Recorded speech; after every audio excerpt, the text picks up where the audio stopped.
àwọn ọmọ Yorùbá wọ́n láwọn tiẹ̀ tán lọ́rọ̀ ogun tó ń ṣẹlẹ̀ ní Iran wọ́n ní tó bá lè dógun kó dógun bó lè dìjà kó dìjà tó bẹ́ẹ̀ ni àṣà ti ní àwọn fámìlì Gumi nílẹ̀ Yorùbá lóòótọ́ àṣẹ bí gbogbo wa ṣe pariwo páwọn èèyàn Gumi àṣà ti pọ̀ nílẹ̀ Yorùbá wọ́n ti ṣe tán wọ́n fẹ́ lọ jagun o wọ́n fẹ́ lọ gbèjà wọn ní Iran ṣùgbọ́n láti iye ọdún tó ti ń pa àwọn èèyàn tó ń pa kúkúrú tó ń pa gúngùn ní the whole of Nigeria ẹ fẹ́ lọ jagun ní Iran tó bá jẹ́ pé bẹ̀yẹn náà lẹ fẹ́ gbégbà ìyẹn bẹ́tà ẹ lọ jagun ní Iran ṣé mo sọ fún yín pé àwọn àṣírí wọn máa bẹ̀rẹ̀ sí ní tú pékélé arúgbó jẹ gbèsè ta ni ó san ẹ rí wọn kí wọ́n bọ́ síta kó múra kankan o ṣùgbọ́n nígbà tọ́rọ̀ ṣẹlẹ̀ ní Iran ẹ bá wa béèrè lọ́wọ́ wọn ṣé Iran ni wọ́n ń gbé àbí Nàìjíríà ogun ń jà ní igi imú wọn báyìí lábẹ́ igi imú wọn rí ìkọ́ṣe sí wọn ní kógun yẹn máa lọ ṣùgbọ́n àwọn ti ṣe tọ́tọ́ fẹ́ lọ jà ní Iran wọ́n fẹ́ lọ gbèjà Iran mo rí mo ètè máa sọnù ege ènìyàn Ọlọ́run mi ege ènìyàn mo wí ege ènìyàn Ọlọ́run mi ẹ gbà mí ẹ wo bí tá a bára wa kì í máa ṣe ìyẹn nìkan àwọn Israeli máa ti táṣìírí lára àwọn tí ìwà àtẹ̀mí jọ mọ̀ dáadáa nínú Nàìjíríà wọ́n máa ti ń tẹ́tí Israeli pé wọ́n àtàkì wọn ní Iran àṣírí tú kẹ́ù tẹ̀lé mi wá wo fídíò. ẹ kó wa lọ Iran ká lọ jagun ẹ̀sìn bẹ́ẹ̀ gbogbo akúkú kú dànù. We support Iran! We support Iran!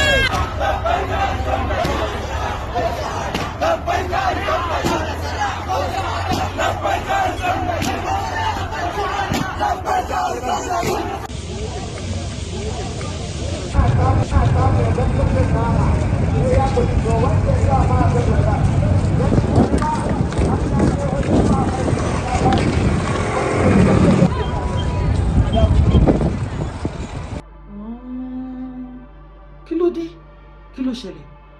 Ẹ fẹ́ lọ kú ní Iran? Ẹ fẹ́ lọ jà ní Iran? Ogun náà ń ṣẹlẹ̀ nínú Nàìjíríà. Ẹ gbà mí ẹ̀yin èèyàn mi ẹ rà mí kalẹ̀. Mùsùlùmí ilẹ̀ Yorùbá ẹ fẹ́ kóra yín papọ̀. Ẹ fẹ́ lọ defend wọn ní Israel. Nǹkan ogun tẹ́ ní dà. Èdì rèé o, ẹ̀fún rèé o, àbí èpè tá à ń gbé yín iṣẹ́ ló ń jà yín ni. Ẹ fẹ́ lọ defend Iran. Ẹ ní nǹkan ogun tẹ́ máa fi kojú Israel torí mi ò rí pé wọ́n jagun wọ́n wìn ní wọn rí. Ok, nǹkan ogun ti US yẹn kékeré ni lọ́dọ̀ títí yín ẹ̀yin tẹ́ fẹ́ lọ defend Iran.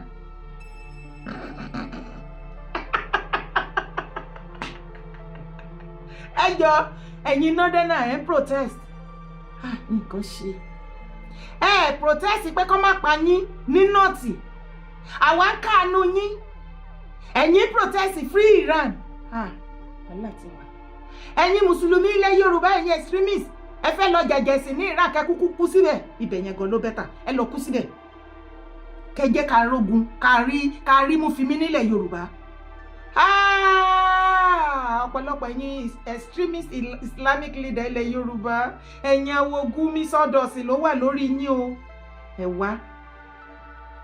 Ṣebí ẹ sọ wípé téèyàn bá ń ṣe tó bá kú sórí jihad ẹ ní ọ̀run rere ló ń lọ ó dẹ̀ máa tún ṣe kí ni 21 virgin ló máa wá pàdé ẹ̀ lọ́nà ó yẹ kẹ́ máa jubilate bí àwọn ọmọ Iran ṣe ń jubilate ni abẹ́yìn orí mi mọ́ country bí tó ti ń wo fídíò yìí lọ́wọ́ Nàìjíríà nìkan ni mo rí tán ti ń mọ̀nù wọn all over the world wọ́n jubilate gbogbo ọmọ Iran including Germany wọ́n jubilate wípé Ayatollah kú Ọlọ́run tú wọn sílẹ̀ kúrò ní ìgbèkùn ẹ̀yin wá fẹ́ lọ defend wọn bẹ́ẹ̀ ó ti di. Ṣé ẹ mọ̀ wípé Asiri Dokubo ó ń ṣiṣẹ́ pẹ̀lú Iran? Ṣé ẹ mọ̀ wípé Asiri Dokubo tí ìwà àtẹ̀mímọ̀ nù Nàìjíríà ó wà lára àwọn Islamic extremists ó ń ṣiṣẹ́ pẹ̀lú Iran government Ayatollah tó kù. Ẹ wo irú ìdájọ́ tí Ọlọ́run ṣe fún Ayatollah tó rí ìdájọ́ tiẹ̀ nínú ayé tí ìwà àtẹ̀mí fojú rí ẹ̀rọ bó ṣe kúkú oró ìdájọ́ burúkú báwo ni tọ̀run ṣe máa wá rí? Ikú oró ló kù, ikú oró l'Ayatollah kù, ó kú pẹ̀lú ọmọ ọkọ ọmọ the third day àbí second day tó kú ìyàwó ẹ̀ náà ti kú the only ọmọ ẹ̀ tó kù sáyé báyìí àwọn tó ọ̀gbẹ́ nílùú wọn tí wọ́n enjoy tó ń ṣe pool party tó ń enjoy káàkiri àgbáyé ni. Asiri Dokubo wà lára àwọn tó gbàbọ̀dé Islamic extremists sí Nàìjíríà I am telling you ṣé ọmọ ipò ti lọ tírẹ́tì àwọn Israel ó tàgì wọn àwọn Israel ti ń wá báyìí any moment from now wọ́n bọ̀ wá gbé Asiri Dokubo òun ni wọ́n kọ síbi wọ́n ní we got a highly credible threat from a radical Islam terrorist in Nigeria. Asiri Dokubo ti ẹ bẹ́ẹ̀ Asiri Dokubo ní wọ́ wọ́n ní Asiri Dokubo has been pinpointed by Israel as a radical Islamic figure with notable connections to Iran, and Israel is projected to employ its proxy network to target him. Any moment from now, bóyá wọ́n bọ̀ wá gbé ni, bóyá láti Israel lọ́nà ti máa target tán tẹ̀rán kìíní. Ìwọ tó o bá gbọ́ fídíò hey, if you are one of Aswana, your leader Asiri Dokubo, don't go look for trouble, oh. No stay around Asiri Dokubo because Israeli are coming after him. Any moment from now, they are coming after Asiri Dokubo. According to the news, they said Asiri Dokubo has been working with the Iran government, the Ayatollah. Asiri Dokubo is one of the Islamic extremists protecting jihadists, protecting terrorists in Nigeria. Asiri is one of the people that want to Islamize Nigeria. He's an extremist. Hey! Ẹgbàá tó bẹ́ẹ̀ ni. Rẹ́rẹ́ ti rún o, nǹkan ti ṣe o. Ẹgbàá lọ́wọ́ àwọn pípù yìí ẹranko níyìn o. Asiri torí Ọlọ́run. Ṣé mo ẹgbẹ́ Asiri Dokubo wà lára àwọn tí ó fọ́ọ̀sì Muslim ticket down the throat wo bàbá Tinubu. Ṣùgbọ́n wọn mọ irú èèyàn tó Tinubu jẹ́ ni. Àwa Yorùbá la lè sọ fún yín irú èèyàn tí Tinubu jẹ́ olódòdẹ. Àwa làwa mọ̀ lọ́sàn-án ní gbé náà wojú wọn lóru. Ẹ̀yin lẹ́yìn ò mọ nǹkan tọ́mọ lódòdẹ ń jẹ́ ẹ̀dẹ̀ tí ń mọ̀ bẹ́ẹ̀ yẹn ṣẹ̀ṣẹ̀ bẹ̀rẹ̀ ẹjọ́ máa fà á já ni. Ibẹ̀ ni kọ́kọ́ là ń lọ. Àṣírí 1999 constitution tí gbogbo everybody tẹ́ ń pariwo láti yọdún yìí. Ó ti tú o. Wá wo fídíò. So let me ask you pointedly. Yes. You've scattered around it all this while. So let me ask you directly. Yes. You believe, sir, Dr. Gbogbo Beatrice, that there's a Fulanization or Islamization agenda for the whole of Nigeria? Certainly. You believe this? 100%. The truth about the matter is, our constitution has become a Sharia constitution, whether we like it or not. That's the truth. The 1999 constitution is a Sharia constitution. Because I mentioned in one interview, there are up to 73 mentions of Sharia in that constitution. About 28 mentions of Islam in that constitution. About 10 mentions of Muslim in that constitution. There is no mention of Christian or Christianity in that constitution. That means these Christians don't exist in this country. That is the truth. We cannot shy away from it. And the National Assembly members know this. But the problem with this country is that we have cowards in position of power who, even when they know the truth, are unable to speak out and say, gentlemen, this doesn't suit the so-called secularity of the Constitution. Our Constitution is not secular. Our Constitution is a Sharia Constitution. And that is where we have problems today, including the insurgency in the name of Sharia. So with Sharia, whether we like it or not, that's what will continue to happen, unless it is crushed. Negotiation will not work. Anybody who say non-kinetic, that is the funny terminology I've heard. Somebody who think that, one, if he kills and if he dies trying to kill for his faith, he's going above to meet some beautiful facilities beyond what he gets here. It's here, it's in the mind. You can't change him through some non-kinetic something. He is out there to either kill or be killed.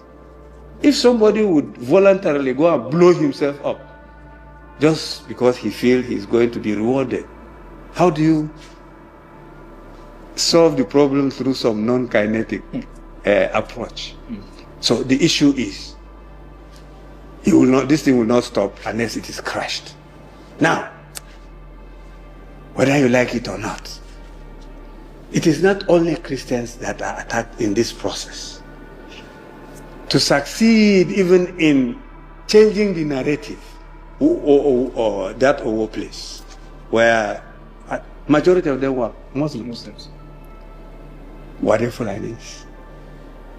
Were they Fulanis? They are not.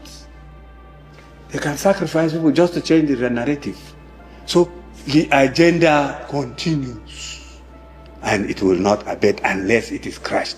Anybody who tells you that that agenda would subside through some negotiation is just deceiving you, unless it is crushed. Eba, àṣé Sharia country ní Nigeria already. Àbí kò shock ẹ, torí ó shock mi o. Ó shock me to my bone marrow. So Nigeria is an Islamic state. No wonder. Torí mo ti rí lẹ́nu ìgbà tí bàbá Tinubu débẹ̀ yìí gan. Tó ń lọ káàkiri fún one summit or one meeting or the other with other Western leaders. Wàá rí tó bá fẹ́ sọ̀rọ̀ tó fẹ́ refer sí Nigeria, wọ́n máa ń refer sí Nigeria as one of the Islamic country. Èmi àwọn máa béèrè máa wò pé ẹ gbà mí kí ló ń ṣẹlẹ̀ níbí. Ṣé slip of tongue ni àbí wọ́n mọ̀? Àṣé Sharia constitution la ní. Ó ló fẹ́ tí ara ẹ gbọ́. Kò sí ẹ̀ sí traditionalist nínú Sharia 1999 constitution. Kò dẹ̀ sí Christian kankan níbẹ̀. Kò sí nǹkan tó jọmọ́ ẹ̀sìn míì. Sharia. Ìkà ni yín o. Gbogbo ẹ̀yin Nigeria politician, ègbé ni yín ẹ̀ lè kúre o. Ẹ̀ dẹ̀ lè bọ́ lọ́rùn lé. Bàbá Tinubu, ẹ gbà wá. Ẹ ṣàánú wa, ẹ rà wá kalẹ̀ nínú ìgbèkùn yìí.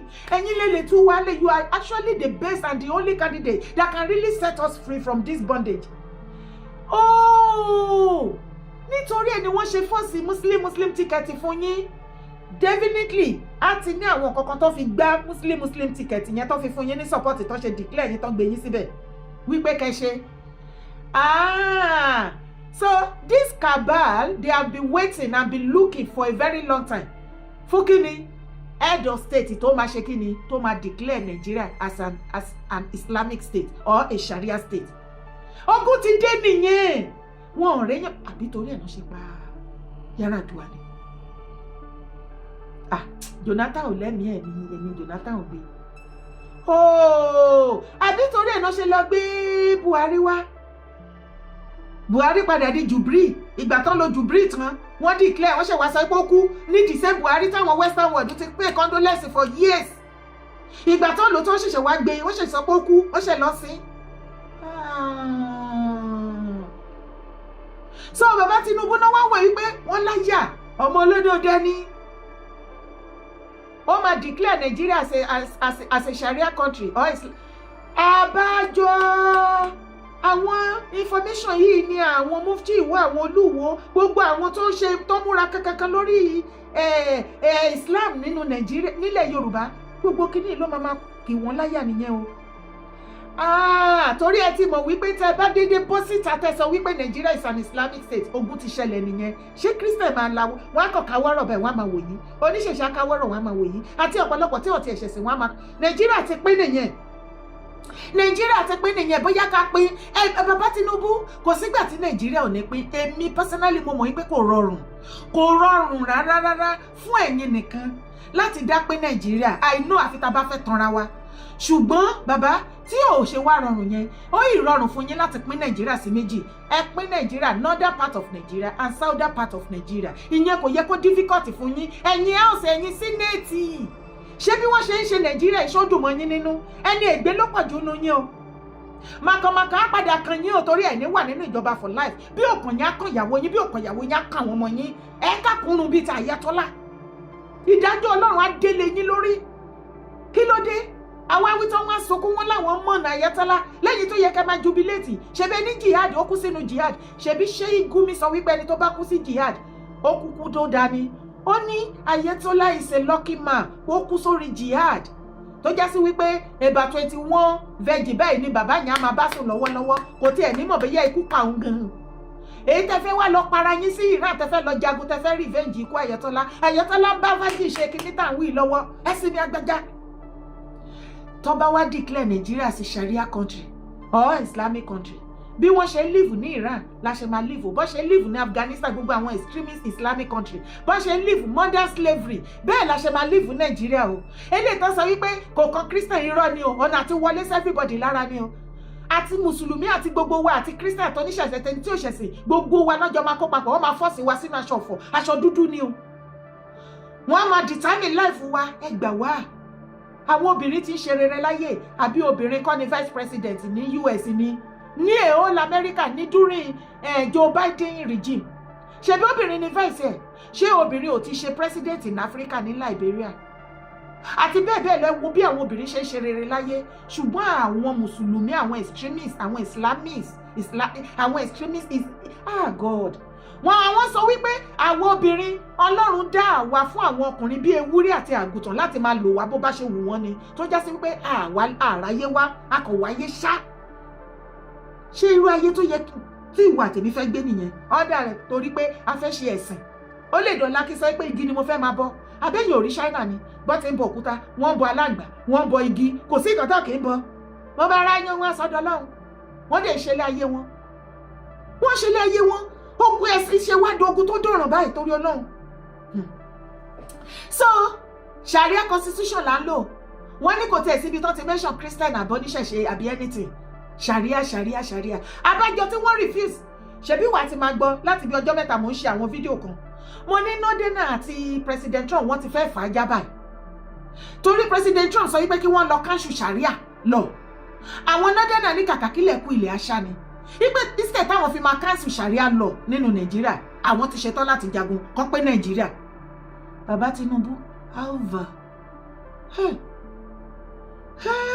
abájọ tí Nàìjíríà rí báyìí abájọ tó jẹ́ pé everything ló favour àwọn mùsùlùmí abájọ tí wọ́n ṣe lè arrest àwọn extremist wọ̀nyí abájọ tí wọ́n ṣe lè arrest àwọn terrorist tó bá jẹ́ pé tó bá ti mú wọn tẹ́ bá ń dòwò àwọn ọlọ́pàá tún free wọn àṣẹ nítorí pé Sharia tá à ń practice ó free wọn ni àṣẹ ọlọ́pàá tó bá fún wọn ní judgement àṣẹ ó ti tàpá sófin Nàìjíríà nǹkan ti ṣe inú ìgbèkùn ní Nàìjíríà ṣètìṣẹ́ wà nǹkan ti ṣe Ọlọ́run wá tú wálẹ̀ ẹ̀mí àwọn wòlíì wá tú wálẹ̀ ègé nìrẹ Ọlọ́run mi Olúwa ṣàánú tó ẹ̀yin tèmi ṣe rí bó ṣe ń lọ báyìí ṣe ti rí gbogbo ẹ̀ bó ṣe ń lọ tó adẹ̀túnkọ́ àwẹ̀ ògbó kíwákíwá mo kì wá lẹ́ẹ̀kan sí torí bí àwẹ̀ lẹ́ẹ̀tì ṣe ń lọ lọ́wọ́ ti Christian bẹ́ẹ̀ náà ni ti mùsùlùmí ṣe ń lọ ìyẹn lẹ fi máa mọ̀ wípé Ọlọ́run òróró Ọlọ́run kan ni gbogbo wa jọ ń sìn mẹ́sẹ̀gì tó wà powerful ni ṣùgbọ́n mo mọ̀ pé yẹn extremist ní gbọ́ nígbà nǹkan tó wà nínú yín lẹ fẹ́ ṣe Ọlọ́run kọ́ lẹ̀ ń ṣe fún politics ni gbogbo kìíní tí wọ́n ṣe sílẹ̀ yẹn gbogbo nǹkan tí mo ṣe lálàyé àti Sharia constitution and everything it is about politics kò sí nǹkan míì mo fi àsìkò yìí dúpẹ́ lọ́wọ́ gbogbo ẹ̀yin tẹ́ wish me well pátápátá thank you very much ìkọrin lájọ máa bára wa ṣe o ní ṣiṣẹ́ dànù ní ṣiṣẹ́ lásán láyé o ayé ò ní kọ́ dé àìmọ̀ṣe wọn ò ní kọ́ sí yín o iṣẹ́ yín á ṣe rere láyé ẹ̀yin náà gòkè àgbà ẹ̀yin náà ṣe rere iṣẹ́ yín á gòkè àgbà thank you for your loving me thank you for your beautiful messages I saw everything ẹ ṣé gan ni èyí ló mú Yèyé Dára Ọmọlúàbí family níwọ̀nba tí agbára wa gbé fídíò tí mo fẹ́ gbé wọlé yìí ẹ bá wa wò a wò wípé àsìkò àwẹ̀ la wà àwa náà fẹ́ ṣe little give away tí agbára wa gbé fún àwọn ti Kristẹni àti àwọn ti Ramadan Lent àti Ramadan papọ̀ so èyí ló mú wa gbé ìgbésẹ̀ kékeré tí a gbé láti ṣìnàwọ́ ìwọ̀nba tá a lè ṣe fún àwọn Kristẹni tí à ń gbàwẹ̀ ní àsìkò yìí so nínú church a lọ ṣe àwọn nǹkan kéékèèké fún wọn lẹ́yìn eléyìí tí àwọn ti Ramadan àwọn ti mùsùlùmí ó ń lòdù lọ́wọ́ tá a bá ti ṣe ti àwọn ti Ramadan náà tán àtúnfi hàn yín lágbára lọ́wọ́ Ọlọ́run àdúrà gbogbo wa gbà ó mo wá gbà ládùúrà wípé bí àwẹ̀ Lent mo fi àsìkò àwẹ̀ Lent àti Ramadan bó ṣe papọ̀ yìí mo fi súre fún gbogbo wa wípé àwẹ̀ ilé kò ní jẹ́ àgbàmọ́ nínú ayé fún ìwà àti èmi àá sì lájọṣe pẹ́pẹ́pẹ́ gbogbo ogun tó bá wa wọnú àwẹ̀ kò ní bá wa jáde àárí èrè àwẹ̀ náà a sì ní gbà lásán orúkọ tèmi ò yípadà Yèyé Dára kòwé kò